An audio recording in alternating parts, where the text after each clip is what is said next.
Fiesta Cafe is now on Food Panda. Orderin mo na ang burnt miso latte and JP's cooked adobo. Ready kami dyan! Powered by I Am Rentals, book lights, cameras, podcast setups, and creative spaces all online. Visit imrentals.ph. The views and opinions of our guests Does not reflect the views and opinions of me, Tonette. Sorry. the host of the program and Basta Cafe. Okay, malinaw yan. Sorry. Sige, so grabe yung guest natin for today. I think ito na talaga yung tinatawag nila sa meme na the range. Oh, The kasi range. the range and opinions. The range of Ang Walang Kwentang Podcast from theater, Jolina Magdangal, Love Diaz, yes. Santangge, sex. Santa Age, ganyan. yes. And Ina Evans. Ina Ito yung Evans. range siguro. Ina Evans, tsaka yung guest natin today. Grabe! Yun yung range.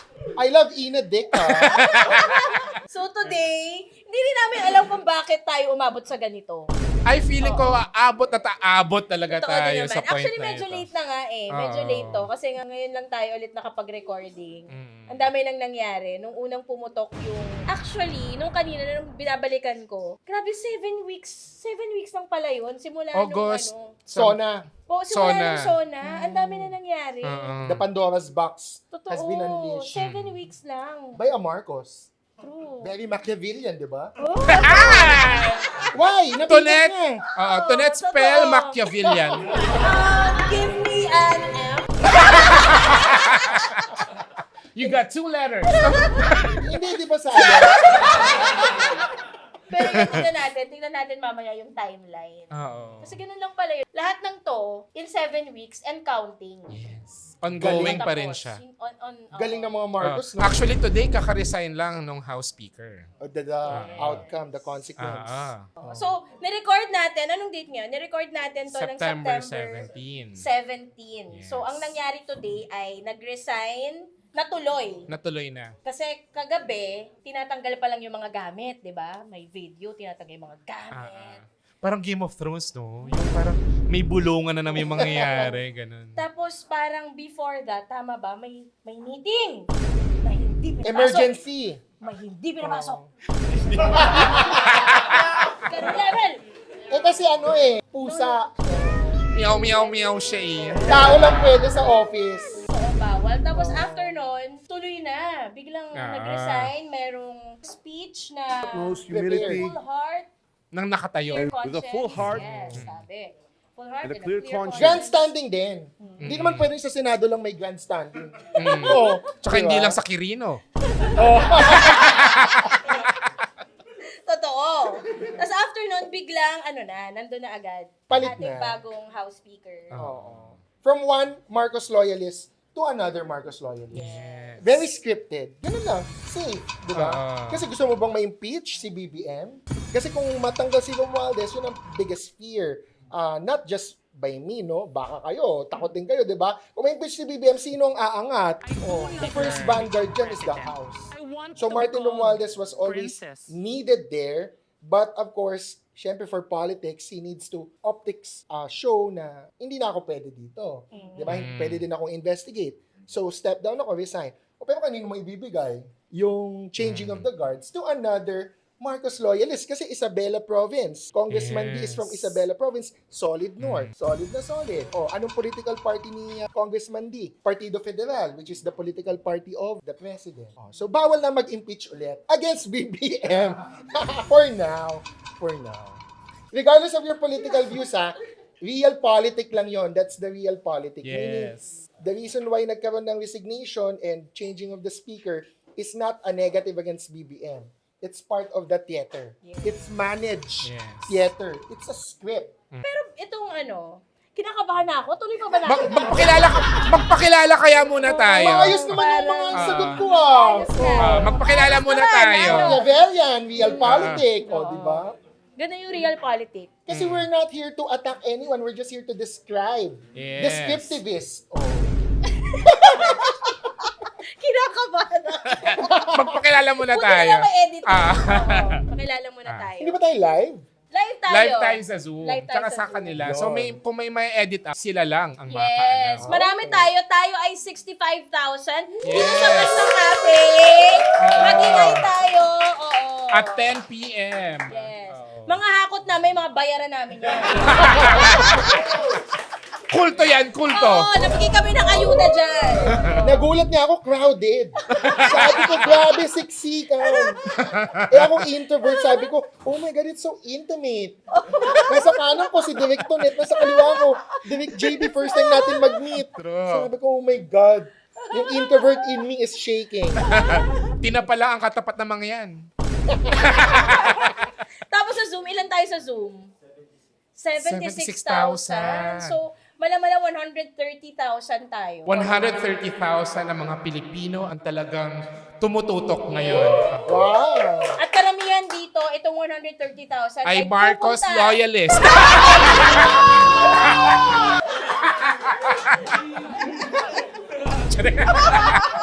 Kaya mag-ingat ka. Ay, sinasabi, mag-ingat ka. Oy, oh, let's go. Marcos Loyalist. Okay, sige, pakilala mo. tayo. Ako si Tonet at minsan na rin naging parte na rin ako ng BBM. Bea Binene mo.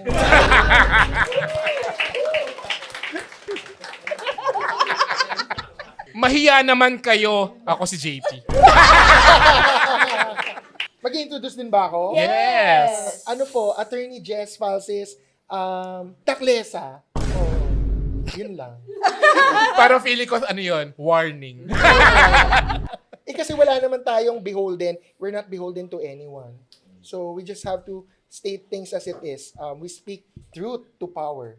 And that is what makes any politician quiver in fear. Akala mo, ang dami-dami nilang pera. Akala mo, they're so powerful with bodyguards. Pero actually, words pierce them. They're very sensitive. May makita yan sa Facebook, makita mo yan, si Senator Cayetano, Senator Joel.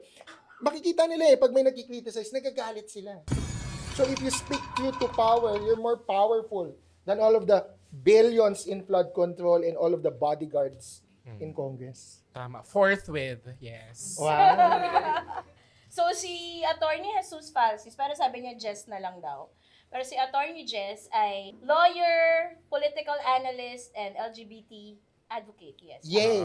Kung gusto niyong makita yung kanyang mga kadaldalan, Sa Twitter. pwede sa X at pwede rin sa Facebook. Oo, madami So, tayong mga ang- tweety birds. Yes. Kasi madaming tao sa gobyerno actually gusto magsalita. Hindi sila makapagsalita. Akong ginagawang outlet. Attorney Jess, ito may sumbong ako.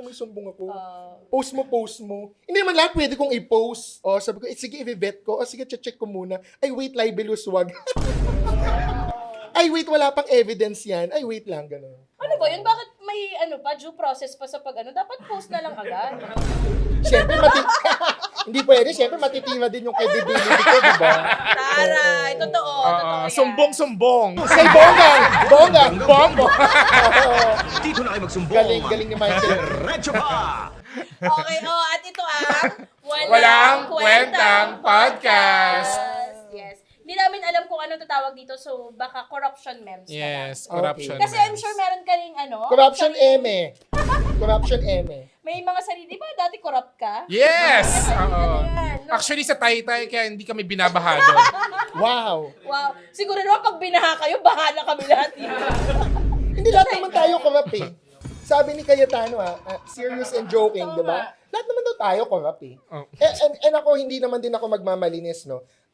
So I don't know about everyone here. Pero if everyone here has voted and interacted with a politician, like asked for a favor, it might not seem like corruption, no?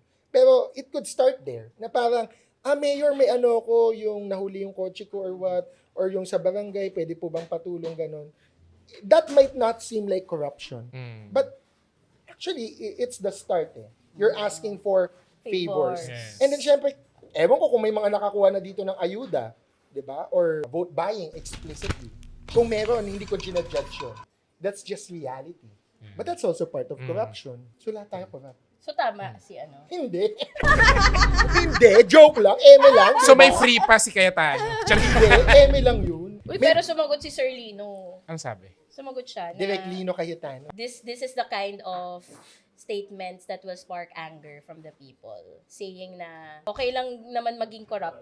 Paraphrasing ang importante, repentance. Amen. Oo. Importante, repentance. Oo nga, kung ang Diyos nagpapatawad, Diyos hindi ka ako ba? ang Diyos.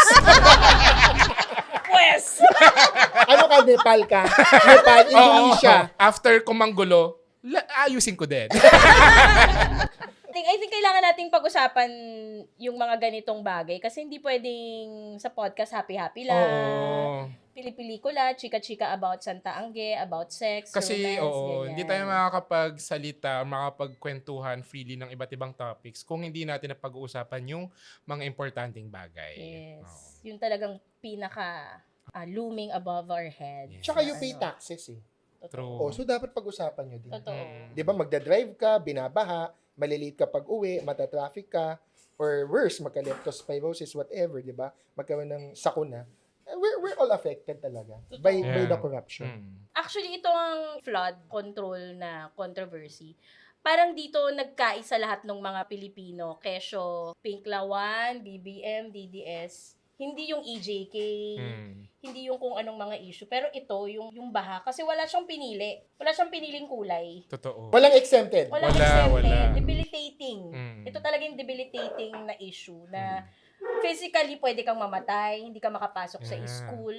Apektado lahat. Ito yung nag-spark ng anger. Tingin mo ito na ba yun? I mean, with kung ano nangyayari sa Nepal, Sa sa Indonesia. Indonesia, Sa atin, sa atin, sa Pilipinas. kulang pa eh.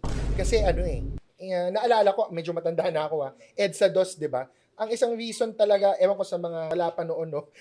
Nung kabataan ko, Please oo, remind. nung Oo, 1998. 2001, nung nasa Lourdes School of Quezon City pa ako, bakit ko sinasabi? Yun yung school ni Bryce Hernandez. Oo, eh. totoo. Nasa kabatch. Kabatch lang. Sorry. Oo, Not walang classmate. conspiracy. Sino walang- ka batch? Sino ka batch? Si Terry Ridon, Terry Ridon. congressman. Oo. Kasi sinasabi ni Senator Jinggoy, nagko-collude sila. Oo, wala naman. Pero nung nasa LSQC pa ako noon, syempre our teachers in the school urge us or advocated na we go rally nung EDSA 2. Impeachment trial ni ERAP, etc. Ang sagot ko kasi doon sa Nepal, noon kasi merong visceral, nakakainis talagang palpable na hawakan mo na magagalit ka. May sumayaw. Ewan ko, sino ba yung sumayaw? Si Tessie Aquino Orete, may sumayaw. Parang Tessie. Tessie, no? Taunting the public na parang, Bella, talo kayo. Oo, kasi yung ano yan, yung pag-open ng envelope, di ba? Na allegedly may evidence Oo. against ERAP. Parang politika, naked politics na talagang persahan lang, ayaw namin i-reveal. So, I don't think may ganun pang moment. Pag nagkaganong moment, naku, baka sumugod ang mga tao sa Senado. That's my fear. And maganda ang shooting natin September 17. Kasi ang rally September 21. 21. So yung mga nakikinig ngayon, baka sabihin nila, sige, wait tayo ng moment. Oo. Naalala ko nga yung interview namin kay Love Diaz nung nakaraan. Parang yung mga Pilipino nga, medyo matagal silang kumilos. Parang kailangan talagang may mag-trigger para gumalaw-galaw. Ano kaya yun, no? Si Amy Masyado Marcos. mabait eh. Masyado kasing mabait. Ito factual lang Factual lang to. I don't advocate this. Pero naalala ko si Direk Lino Broca because you mentioned si Direk Love Diaz. Si Direk Lino Broca, I'm not sure if you know, he said something along the lines of, hindi ko na matandaan yung exact words, bakit hindi pinatay yung mga Marcoses Yes. noon? And no offense BBM, ano lang yun factual, descriptive, Totoo. ano lang ng history, oo. Kasi- Existing video yon. They should have been killed as far as I'm concerned. My answer to that question about Imelda and Marcos before was always no tears for them. Si Lino Broca nagsabi noon, BBM, Martin Romualdez, hindi ako. Oo. Pero nasabi yun, nasabi ni Lino Broca yun. Video yun, Yes, in interview. peace kay Direk Lino Broca, Yeah. one of the greats. Oo, parang naalala ko dun sa interview, dun yung sinabi niya parang, ano yung family na Romanov, yung ginawa dun sa pamilyang yun. Oh my God, grabe. Taray, 10 points for you. Iluluting yung Malacanang, talagang papatayin yung mga politiko, ganun. Oo. Yun ang gusto niya. Ni Direk Lino Broca. Ako sa social media lang ako. Tsaka meron pa, Chow Chess. Yung as in, binaril sila on live TV. Romania, Ceausescu. Si Sinong Gaddafi. asawa? Gaddafi. Si Gaddafi, drinag Oo. from his hiding hole. Pinatay. Yes. Pero hindi tayo ganun as a culture. Yeah. Repent. Ang daming nga nagalit, di ba, nung pinagbabato yung Saint Gerard ba yun? Yung kay Bahay Diskaya. ng mga Graffiti, Diskaya. no? Hindi ba yung Diskaya, yung construction Yung company? office, yung Oo. building. Yung office. Na kesyo ano daw, Mud. not to violence. Same people na nagko-comment sa pagkamatay ni Charlie Kirk. Ooh. Do you wanna go there? Hay nako, Kristen Chenoweth. Wag na, baka mabash kayo dito sa ano. Hindi ang pa walang- ba? Charing. Dami nga nang nagko-comment na DDS doon Oo sa... nga, doon sa Love Diaz naming ano. Sino ba itong babaeng to? Tawa ng tawa. Parang nakasabog. Please. Bakit may nanonood na DDS sa inyo? Eh kasi nga, biglang kumalat yung ano. Yung kay Love Vice. na ang ano niya. Gets. Para Matalo. Matalo. Matigil ang kasamaan. Tumakbo kailangan, dapat. Oo, isang malapit sa masa. Yeah. Vice ganda. Vice ganda. Tapos yung Vice niya, mga Risa Ontiveros. Yes, mga Joke, ganun. no, Wow, ganyan. senatorial lineup, di ba? Oo. So, yun lang yung napanood nila. So, pumunta sila sa Tapos nag-away na sila doon. Tapos sunod-sunod, pak, pak, pak, pak. Sino ba itong babaeng to? Nakasyabu ba to? Sabi, tawa ng tawa, wala naman nakakatawa. Kailan ako tumawa, wala nakakatawa. Naku, baka mag-viral tayo, ha? The views and opinions. Every 30 seconds, ilalabas namin yun. Or kaya, meron na ng watermark. Para kung screenshot nila, all bases covered kami. Pero I'll disagree with Direct Love, no? Alam ko parang deadpan joke nga yun, eh. Pero let's assume he's serious, no? I think he was serious. Oo. He was He serious. was, yes. Okay. Even if that was a serious proposal, no? Parang hindi na natin kailangan gawin yun. I think there is a movement na there are alternatives that will rise to the challenge. It's not hopeless. May mga bagong survey na bumaba yung support. Totoo. Totoo. Team Kadiliman or Team Kasamaan. And then tumaas yung sa progressives, and then tumaas yung undecided. So actually, ang trabaho natin talaga is really to convince the undecideds, no, na Team Pilipinas tayo. Hindi tayo Team Kasamaan, Team Kadiliman, DDS, Pink, Dilaw. By the way, no, sorry sa mga Dilaw or Pink, no, kasi ako, syempre, dami ko na napagdaanan, dami ko na din kilala dyan. Hindi naman din sila super linis yung iba dyan. Totoo. Mayor Agree. Lenny malinis. Pinoy, personally malinis. You can't say na the people around them are malinis. Hindi lang sila nagkaroon ng moment of reckoning like Pandora's box nitong flood control. Pero kung kinalka lang yun noon, hindi din sila malinis. So doon tayo sa Team Pilipinas na talagang walang SOP, walang substandard, walang ghost projects. Doon tayo. So may hope. Hindi natin kailangan ng Vice Ganda because Vice Ganda, I think, as politically aware as she is, wouldn't also want to. Yeah. I think. Kasi, That is true. memorize niya yung Constitution eh. Memorize niya yung preamble eh. Alam niya sa sarili niya na may ibang kailangang mamuno to manage all the complexities of government. Ang complex ng government, hindi pwedeng biglang sabak ka lang with good intentions. Mapapasama pa si Vice Ganda. Pag tumakbo siya, tapos hindi niya ma-manage yung DPWH, Customs, BIR, kasi hindi niya alam yung kalakaran eh. And how to defeat yung kalakaran. So, Pangulo ka nga, let's say, manalo man siya. But he will be defeated eventually because lahat ng scandals nitong mga ahensya na hindi niya minanage, the people will also turn against Vice Ganda. Or babalik ta rin pa siya nung mga masasama sa baba. Diba? Can he manage political dynasties? Yeah. Anong gagawin niya doon? Does he know how? Diba? I'm not downplaying his intellect. I'm just saying there's a reason why we need expertise. You're a director. Ako, I'm not even an expert on many things about the law. Sa law, may specializations din yan. Diba? Sa directing, may specialization. So, with all due respect kay Direct Love Diaz, it's a good idea. It makes you feel good, but I don't think it's realistic. Meron na tayong mga tao ngayon na politiko na malilinis that we can cling our hopes onto. Diba? We have Senator Risa Ontiveros, Mayor Lenny Robredo, Mayor Vico, although hindi pa siya Pero merong qualified diba? by age. Pero may pinupush, movement. may ibabaan. Oo. Are you gonna sign there? People's Initiative. Yung 40 years old, dalawang numbers ang papalitan, gagawing 35. Bibigay sa'yo yung People's Initiative. Pipirma ka ba? Ako, pipirma ako, I think. Pero sinabi kasi ni Vico, hindi Oo. daw siya tatakbo eh. Ayaw For ano niya eh. Although, 3 years is far. yeah, Pero- tingin mo ba, going back to yung kanina kay Vice and yung sinabi mo, meron namang mga bastions of good governance, like Madam Lenny, like Risa. Tingin mo ba, pwede talaga, kahit na natalo last time si Madam Lenny, this time, kaya? Well, it depends on her plans, no? Ang masasabi ko lang sa kanya, tsaka sa team niya, she better decide early, Tama. not decide Yeah. late. Kasi Not like super, before. Tulad late. Di tulad nung last time. Noong 2021 to 2020 filing of candidacy, wala talagang groundwork. Ito, real politic lang. The views and opinions, ako yun, disclaimer. Di ba? Si Bam Aquino, naningil yan ng mga utang na loob. Kaya din yan nag-do well sa senatorial race, top 2, no? What do I mean by naningil ng mga utang na loob? Siyempre, bumisita lang siya sa mga ibang mayor, governor, yung mga medyo natulungan ni Pinoy noon. Siya sabihin lang niya, can you help me? Or please help me. O so, tinulungan naman siya. Kasi nga, tapos na tayo sa Duterte era, talagang demonize ang Aquino noon. Ngayong BBM time, mas friendly na ulit yung mga politicians na friendly naman talaga noon sa mga Aquino. So, naningil siya ng utang. Anong connection nun kay Lenny? Because ready siya na maningil. Talagang prepared siya na tumakbo ngayon, prepared siya sa ground game niya, prepared siya dun sa traditional politics na game din.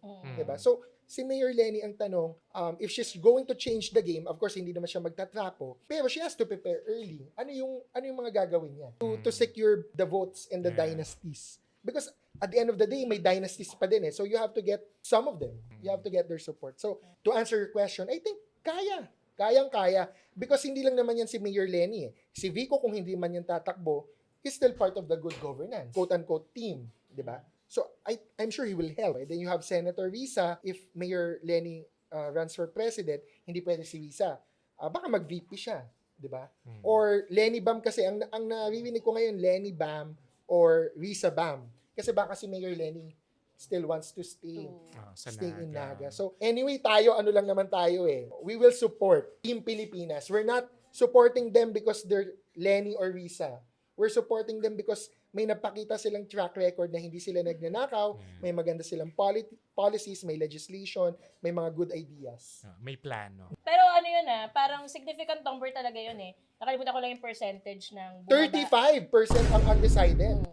Ang laki nun. That's 1/3. Yes. Pero tingin mo saan manggagaling yung, for example, kasi kung si Madam Lenny or si Ma'am Risa, hindi manggagaling yung boto nila galing sa mga Pro-Duterte. pro-Duterte. So, ang kailangan hamigin. Hindi na din mahirap hamigin ang uniteam na kalahati, which is the loyalists. Because actually, ang mga loyalists, sila ngayon naghahanap ng alternative na anyone but Sara Duterte. Yeah. So, I'm quite sure na madali din silang mapaboto kay Lenny. If Lenny is the number 2 to beat Sara, pupunta sila kay Lenny. Ang tanong lang dyan is, if Raffy Tulfo will run, and gaano siya kalakas doon sa presidential race in terms of dividing the votes. Pero may chismis din na Raffy Tulfo will run for mayor in Quezon City. You heard it first here. The views and opinions of Attorney Jess. Dito lang. Kasi last na ni Mayor Joy. Mayor Joy. Yes. May isa ng Tulfo. Ano lang yan ito mga super raw chismis. And there's nothing libelous naman to say na Raffy Tulfo will run for Quezon City Mayor. Wala. There's nothing libelous doon. That's not a crime. That's not a vice. That's not a defect. Diba? So, walang libel doon. Yun ang chika. Oo. Kasi may Tulfo na sa Senado, pwede na siyang hindi mag-Senate. Si Ben Tulfo will still try. Ang pangit kasi tatlong Tulfo, sa Senado, diba? Medyo talaga yung tao doon. Kaya nga hindi nanalo si Ben Tulfo partly. That's a reason, 2025. So 2028, tatry ulit si Ben Tulfo, isipin ni Raffy, ang pangit naman, tatlo kami. Yun yung mga naririnig ko. So since Mayor Joy is on the way out, Ralph Tulfo is the congressman, District 2. May baluarte ang mga Tulfo. Tapos ang ACT-CIS as a party list is a Tulfo party list. Aligned yan. Madami sa boto ng ACT-CIS galing Quezon City. So, Raffy Tulfo is thinking of running. Kung tatakbo siya dito as mayor, Duterte versus Lenny na talaga. Sara versus Lenny na. Or Risa, if Lenny is not running. Si Ben Tulfo sa Pasig kasi mawala na rin si Mayor Vico. The Discayas are still... May sasabihin ako pero ayoko na lang magsalita. Asa pa sige. Sabihin mo na! Sabihin mo na. Hindi, pero yung question ko, kasi di ba ang matunog ngayon ay Sara for president. And then baka si Aimee as VP. Yun yung way nila to still get the team united. Hindi fractured kasi madaming mga haters si Amy Marcos na Marcos loyalist because she's attacking her brother. Filipino culture tayo makikita mo yan sa sentiments, social media sentiments. Merong mga pro-Amy Marcos.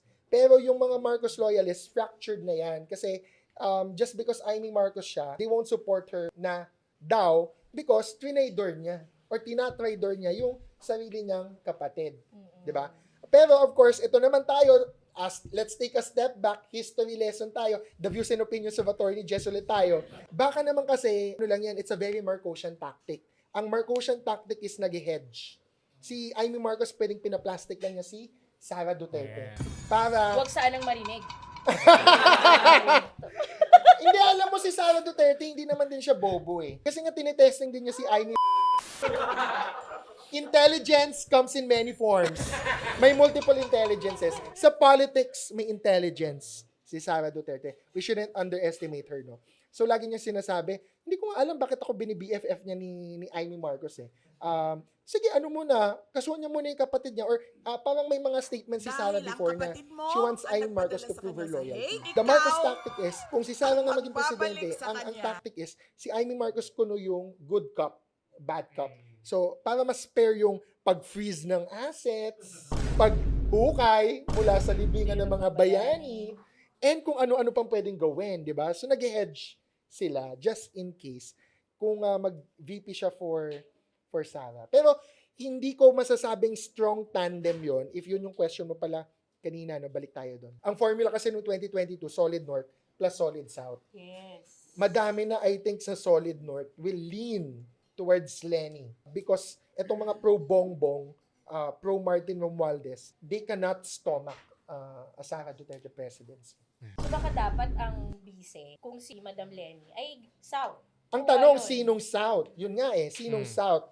Pacquiao, parang hindi na siya viable. General Torre, na unceremoniously oust. But he was on the rise. So may mga nagsasabi din dati, Risa Torre. Walang Lenny Torre kasi I don't think si Mayor Lenny will want to get General Torre. Pero may mga Risa Torre nung una.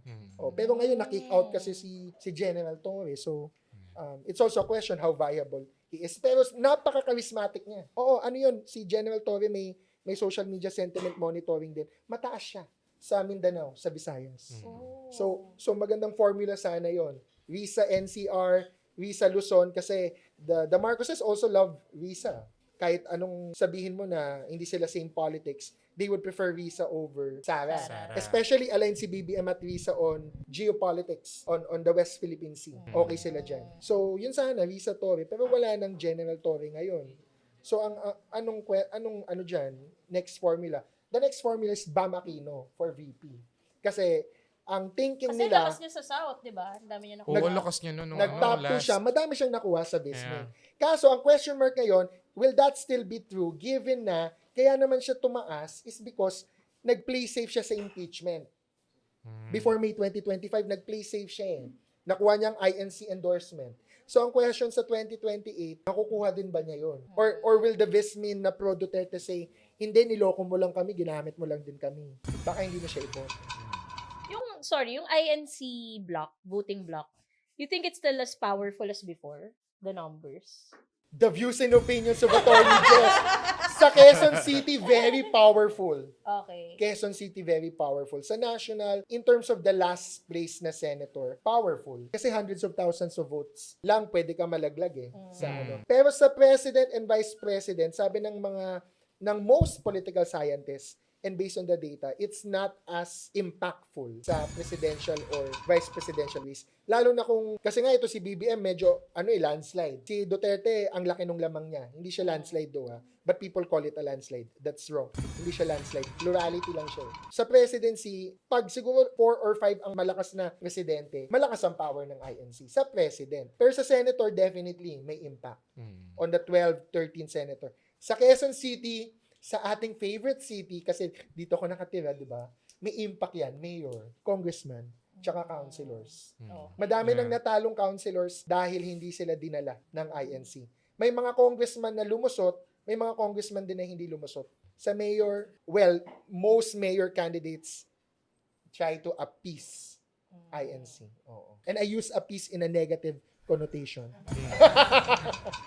The views and opinions. Oo. May question ako. Parang, for example, sa next election, manalo yung Risa Bam or Risa Lenny. Wow! Or sabihin natin na kung hindi man yun, let's say Sara, Ivy, ganyan. Kung sino man yung mananalong president, tingin mo, paano masusolusyonan yung mga klase ng corruption like yung flood control project? Kasi parang 90s pa lang problem na siya, pero ilang presidente na rin yung dumaan.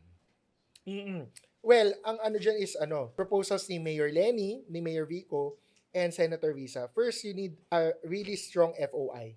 Freedom of Information. Hindi pwede yung executive order lang ni Duterte. That's not enough. And hindi yun pwedeng ipagmalaki ng mga pro-Duterte because sobrang kulang in terms of what you can request. Ang daming reasons to reject. So even if you try it now, merong pa din FOI portal. Sa executive branch lang. Diba? So, the default should be openness talaga. Oo. So, FOI talaga. Second, in relation with FOI, pero different pa din, yung SALENS. Kasi binago ni Duterte. Tsaka nung ombudsman ni Duterte, si Samuel Martirez, in-appoint ni Duterte. Hindi mo na makuha yung mga SALN. Wala ka na maririnig ngayon. I don't know if you would notice, di ba? Ano yung dating nangyayari annually? Di ba? Annually may top taxpayer sa showbiz. Sa SALN, ano meron nun? Dati, merong poorest senator.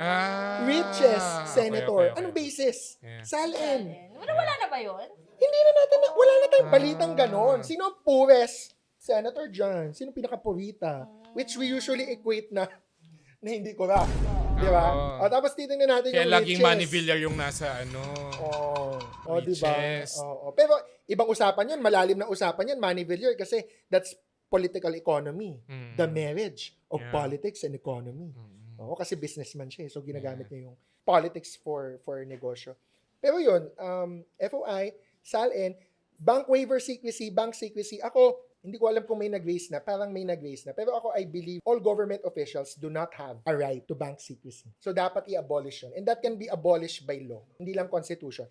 Hindi natin kailangan mag-revolution or mag-charter change. Batas lang. Mawawala ang bank secrecy. Pero baka sabihin nyo advance ako mag-isip. Sabi ni Mayor Magalong, hindi na uso yung bank account.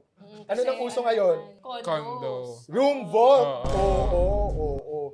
Yun, pinag-iisipan ko pa kung anong batas pwede doon. Pero madaming structural mechanisms to prevent corruption.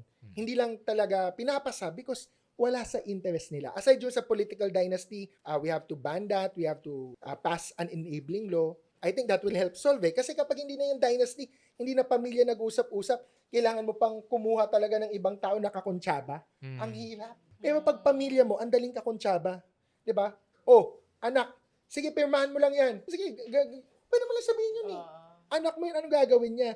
Kahit gaano pa. Madaming matatamaan siguro, di ba? Na-mention ko na to kanina, off kami. Yung mga governor, vice governor, mayor, vice mayor. Yung mayor, tatay or nanay, yung vice mayor, anak. Usually checks and balances yun Si mayor, executive. Si vice mayor, legislative. So, kung anak niya yun, anak, ito yung mga ipasan yung legislation o ito yung mga i-approve yung zoning. Madaming SOP sa zoning. Ano checks and balances dun? So, we have to pass anti-political dynasty. Ano pa yung isa kong naisip kanina? Yung sa SOP kasi, FOI talagang kailangan dyan kasi sabi ni Mayor Vico, pag hindi mo nakikita yung budget, tsaka kung sino yung mga nagbibidding, mas madali din magkontsaba. So, FOI talaga. At meron ng ganyan sa Pasig, naka-public ang bidding. May portal, di ba? Di ba parang may mga contractors nagsasabi, Oo, talaga nakuha ko yung project, wala akong connection. Hindi ko kilala si Mayor Vico, hindi ko kilala yung city engineer, yung city administrator, pero nakuha ko yung project. Okay. Isang ano dyan, abangan mo dyan, direct yung pamaskong handog ni Mayor Vico, di ba? Sa ibang cities, that's a huge source of business. Sino ba ang contractor ng pamaskong handog sa sa Pasig? I would assume dapat walang SOP yon. Pero sa ibang cities na meron, kasi na siya template na yung pamaskong handog. Yeah. Tsaka sa Pasig, walang pangalan talaga ni Vico. Pasig lang. Pasig Logo. Pasig na logo. Tsaka meron parang nung recently, nung umuwi ako ng Taytay, so yung dinadaanan namin, yung floodway, meron doon isang part na before, kapag nadadaanan ko siya, as in siya, sobrang, basically hindi maganda yung lugar na yon. Tapos recently, nung umuwi ako, ginawa niyang may park, tapos pwede ka mag-skateboard, yung ganong level. Tapos walang name niya. Okay. So Pasig. Pasig. Hindi Taytay. Hindi sa amin. Akala ko. ang isang question ko, kasi DPWH, nung pinalitan si Bonoan, pinalitan ni Vince Dizon. Ni Vince Dizon. Tapos ngayon naman si Romualdez, pinalitan ni D. And si Jesus Escudero, Yes. Escudero. pinalitan ni Tito Soto. Yes. Tito Soto. Ang question ko, anong mangyayari dun sa mga, kasi hindi naman pwedeng nag-resign lang. Dapat managot, di ba? Hindi dahil nag-resign ka ay okay Oo. na, ano ka na. Absolved ka Absolved na, na. of kung ano mang issue. Paano? Anong mangyayari dun sa ganun? Well, to divert from the fact na bumababa yung ratings niya.